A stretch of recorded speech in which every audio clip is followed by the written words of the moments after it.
미래를 보는 창 JTB. 안녕하세요. JTB 제이입니다. 오늘은 세계 최고 자금 관리자들 사이에서 글로벌 리세션에 대한 두려움이 증가하고 있다는 주제로 이야기를 나눠보도록 하겠습니다. 먼저 절대 전략 연구 ASR의 그 설문조사 결과를 말씀드릴게요. 이번 주 월요일 유럽과 미국에서 나온 경제 지표에 따르면 제조업 경기 침체가 서비스와 고용 부문으로 넘어가고 있고, 글로벌 중앙은행들이 10여 년 전인 지난 금융위기 이후 가장 빠른 속도로 금리를 인하하고 있다. 국제결제은행 BIS는 9월 23일 날 금융위기가 임박했다라고 경고를 했고, 억만장자 헤지펀드 매니저 폴 싱어는 앞으로 있을 주가 폭락을 대비하기 위해서 현금을 쌓고 있다. 파이낸셜 타임즈가 처음 보도한 절대 전략 연구 ASR에 따르면 전 세계적으로 경제 폭풍 구름이 빠르게 몰려들고 있고, 세계 최고 자금 관리자들 일부는 경제 재앙이 코앞에 있다고, 어느 때보다 긴장하고 있다고 한다. 응답자의 약 52%는 투자 불확실성과 무역 긴장 때문에 이르면 내년에 경기 침체가 올 수 있다고 말했다. ASR은 2014년부터 총 4조 1천억 달러의 자산을 관리하는 200여 개 이상의 기관을 대상으로 설문조사를 실시했는데, 응답자의 50% 이상이 경기 침체가 임박했다고 느끼는 것은 이번이 처음이었다. 많은 응답자들은 미국의 실업률이 내년에 증가할 것으로 예상했다.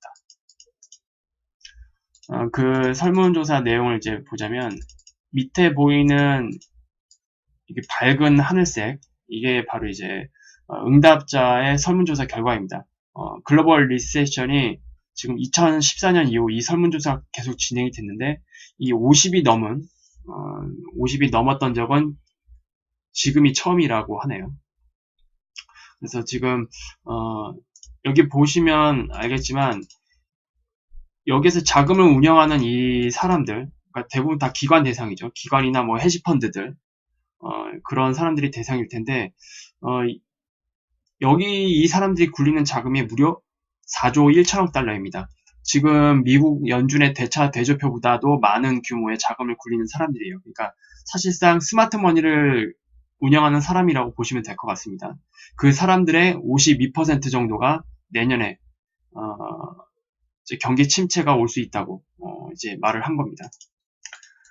그리고 이제 이번 주에 발표된 주요국들의 제조업 PMI 지수를 보면은 일단 프랑스, 그리고 독일,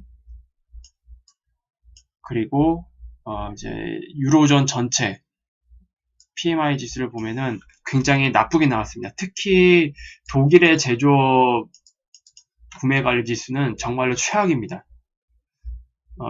기존에 이제 43.5였거든요. 이것도 굉장히 나쁜 수치이긴 한데, 이것보다도 훨씬 더 나쁜 수치로 이제 나왔어요. 그래서 전반적으로 유로존의 그 경기 침체는 굉장히 빠르게 가속도가 붙기 시작했다. 저는 이렇게 보고 있습니다. 그리고 미국 같은 경우에는 51로 좀 양호하게 나왔는데, 이 숫자만 보면 안 됩니다. 제가 항상 말씀을 드렸죠. 전체적인 추세를 봐야 된다. 여전히 미국의 제조 구매관리 지수도 하향 추세입니다. 하향 추세에서 바닥에서 살짝, 지난 저점에서 살짝 그냥 반등이 나온 정도예요. 이것만 가지고 뭐 아직 양호하다, 괜찮다 이렇게 보면 절대로 안 됩니다. 전체적인 흐름을 잘 봐야 된다고 말씀을 드렸어요. 그리고 일본도 같이 이제 제조 구매관리 지수가 발표가 되는데 48.9로 굉장히 나쁘게 나왔습니다. 미국만 이제 따져볼게요. 미국의 그 제조 구매관리 지수를 보면은 이렇게 전반적으로 2018년 거의 무역 전쟁이 시작되기 직전, 그때가 이제 최고 수치였고, 그때 이후로부터 계속 하락 추세예요. 계속 하락 추세. 고점이 낮아지고 저점이 낮아지고, 그리고 이 채널을 또 하향 돌파하는 강력한 하락이 나왔죠. 그래서 지금 이런 형태로 진행이 되다가 살짝 반등이 나온 겁니다. 그래서 이것만 가지고 뭐 좋다, 괜찮다 아직 미국은, 그렇게 보면 안 됩니다. 그냥 계속 하락하던 놈이 살짝 반등이 나오는 정도, 일단 그렇게 보시는 게 더 합리적인 관점입니다.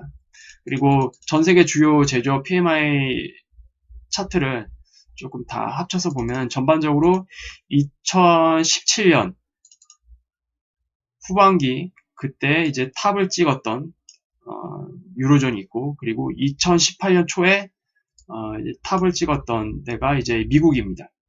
특히 미국 같은 경우에는 이제 미중 무역 전쟁이 7월부터 시작이 됐잖아요. 그래서 6월 달에 6월에서 5월 미중 무역 전쟁이 일어나기 직전에 가장 높은 수치를 찍었고, 그때 이후로부터 계속 하락 추세. 유로존은 2017년 후반기부터 계속 하락 추세. 그리고 여기에 연한 하늘색으로 보이는 요건 이제 일본이거든요. 일본도 마찬가지로 2018년 초부터 계속 하락 추세. 그래서 지금은 살짝 이제 저점을 한번 만들어 놓고 거기서 이제 움직이지 않고 있거든요. 이제 지금 전반적으로 유로존을 제외하고 중국이나 뭐 일본이나 미국 같은 경우는 계속 하락하던 이 제조업 PMI 지수가 한 차례 소폭 반등을 만드는 모습을 보여주고 있습니다. 이 이후에 경기의 침체가 이제 확실시 된다면 이것은 이제 2차 하락으로 넘어가겠죠. 제조업 PMI 지수 같은 경우에는. 근데 유럽은 정말 안 좋네요. 정말로 안 좋습니다. 유럽 같은 경우에는. 지금 오히려 중국보다도 더 안 좋은 상황으로 치닫고 있는데, 유럽 같은 경우에는 정말로 22에서 양적 완화를 한다고 해도 지금 뭐 별로 반응이 신통치 않죠. 지금 이런 상황을 볼 때 유럽 같은 경우에는 결국 유럽 22에서 단독적으로 행하는 통화 정책보다는 결국 연준이 움직여야 될 것으로 보입니다. 지금 유로존 자체만으로는 사실상 자력갱생이 불가능한 모습이 보여집니다. 그리고 이어서 이제 진행할게요. 오늘 발표된 9월 서비스 고용은 49.1인데 이것은 8월 달에 50.4에서 추가로 하락한 것으로 2009년 12월 이후에 최저 수준이다. 이 이후에 고용 증가는 1H20, 이 뜻은 2020년 상반기라는 뜻입니다. 이후에 고용 증가는 2020년 상반기까지 약화되다가 실업률을 끌어올릴 것으로 보이는데, 이것은 우리가 이미 고용의 순환기에서 최고점을 지났다고 경고했기 때문에 크게 놀랄 일은 아니다. 지금 미국의 그 고용 지표가 굉장히 좋게 나오고 있잖아요. 명목상의 그 실업률이 굉장히 낮게 나오고 있는데, 최근 미국의 그 언론이나 그리고 이 제로엣지의 그 분석 사항에서는 미국의 그 고용 순환기의 최고점을 이미 찍었다. 얼마 전에 몇 달 전에 이미 최고점을 찍었다라고 그렇게 판단을 하고 있습니다. 이와 관련된 내용들도 제가 영상 하단에 링크를 올려드릴게요. 그래서 어쨌든 9월 발표된 서비스 고용입니다. 서비스 부문 고용이 2009년 12월 이후 가장 나쁘게 나온 상태이고, 결과적으로 내년 상반기까지 이 실업률이 점차 다시 올라갈 것으로 예상이 된다고 하네요. 그리고 데이비스 보어스 ASR 그 연구실장은 사람들은 분명히 약세적인 거시적 관점에서 구매를 했다. 그리고 지난 4에서 5년 동안의 패턴을 보면은 이제는 확실히 중요한 변곡점이다 라고 이야기를 했습니다. 그리고 응답자 중에서 주가 폭락을 예상하는 관점이 50%가 이제 넘잖아요. 문제는 이렇게 예상하는 이 사람들이 수조 달러를 관리하는 사람들이라는 것을 명심하라라고 이제 이야기를 합니다. 그리고 50 이하의 JP모건 글로벌 제조업 PMI 지표와도 일치한다. 요 지표는 이제 요겁니다. 이거. JP모건에서 이제 글로벌 제조업 PMI 지수를 이제 복합적으로 관리하는 차트가 있는데, 지금 2018년 초부터, 정확히 말하자면 2017년 후반부터 굉장히 가파르게 하락하고 있는 글로벌 제조업 PMI 지수 차트를 보고 계십니다. 이거를 얘기를 하는 겁니다. 그래서 이러한 견해와도 일치한다. 그렇게 이해를 하시면 됩니다. 그리고 심지어 응답자들의 전 세계가 이제 인플레이션을 촉발시킬 힘이 없는 저성장 함정에 갇혀 있다는 두려움이 있다.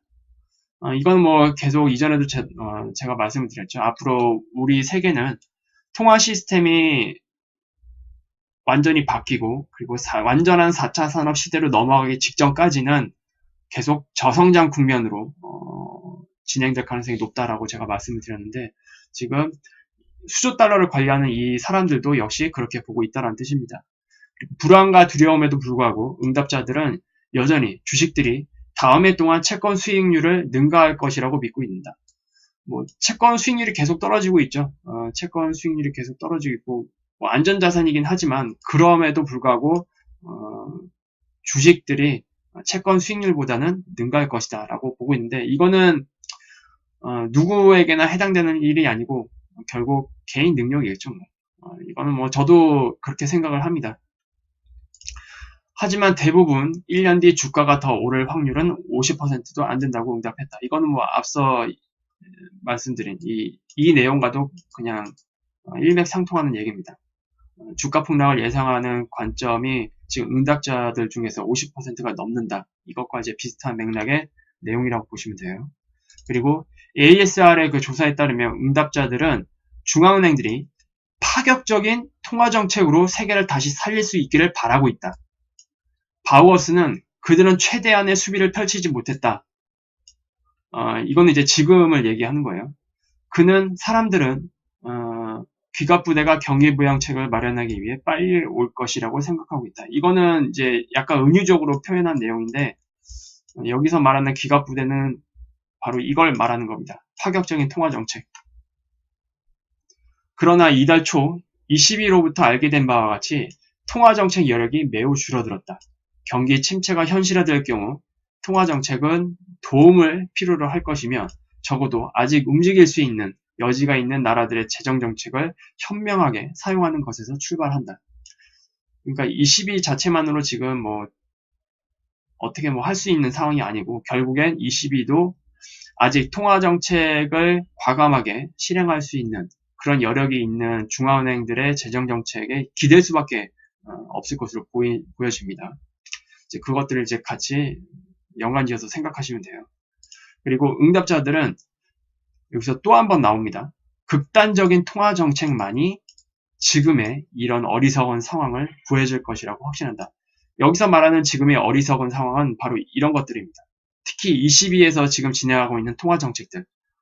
아무것도 효과가 없는 그럼에도 불구하고 할 수밖에 없는 지금의 어리석은 이 상황을 구하기 위해서는 오직 극단적인 통화정책만이 답이다. 저 역시 현재로서는 이게 답입니다. 그리고 제가 지난 영상들 사이에서 대표적으로 극단적인 통화정책의 대표적인 예를 제가 뭐라고 말씀드렸죠?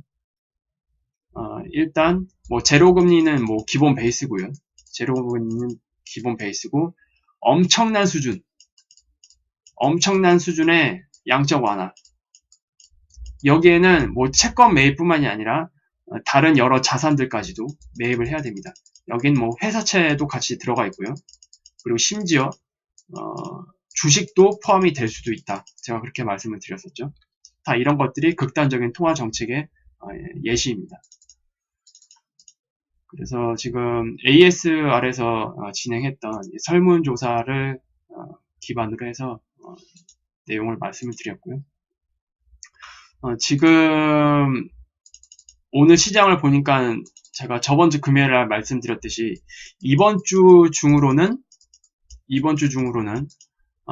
조정장이 시작이 될 수도 있다. 제가 말씀을 드렸는데 그게 지금 오늘 시작이 된 것 같아요. 우리나라 시장 기준으로 보면 뭐 이 조정이 큰 폭의 조정, 그러니까 뭐 저점을 다시 깨고 가는 수준의 조정은 아닐 거라고 생각합니다. 이것과 관련된 내용은 제가 금요일날 다시 말씀을 드릴게요. 그래서 결과적으로 10월달에 대부분 개인 투자자들에게 엄청난 희망을 심어주는 마지막 흐름이 나올 수도 있습니다.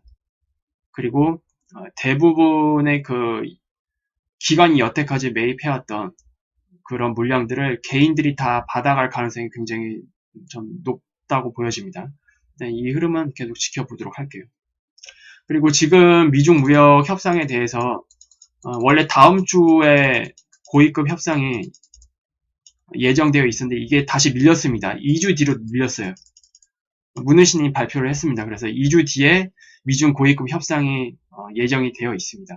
아마 이 결과가 나오기 전까지는 주가가 조정을 받더라도 크게 조정을 받는 그런 흐름은 아직 예상되지는 않습니다.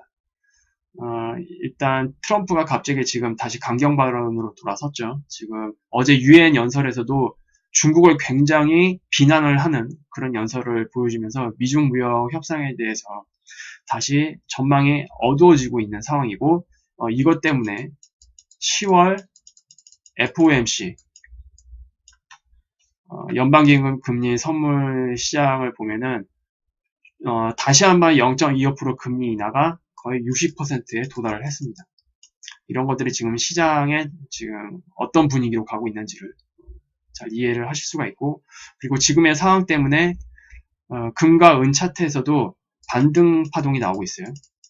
저는 이거를 일단 반등 비파동으로 보고 있다고 제가 금요일날 말씀을 드렸습니다. 반등이 나오게 되면 이제 그게 반등 비파동이 될 거고, 그 이후에 다시 저점을 낮추는 또는 A파 저점과 비슷한 수준까지 내려오는 마지막 하락시 파동이 나올 거다라고 일단 메인 파동으로는 그렇게 보고 있다고 말씀을 드렸는데, 이것도 뭐 금요일날 다시 한번 말씀을 드릴게요. 그래서 오늘 영상은 이 정도로 마무리하도록 하겠습니다. 유익한 영상이 되셨다면 구독, 알람, 좋아요 부탁드리고요. 금요일날 다시 찾아뵙도록 하겠습니다. 감사합니다.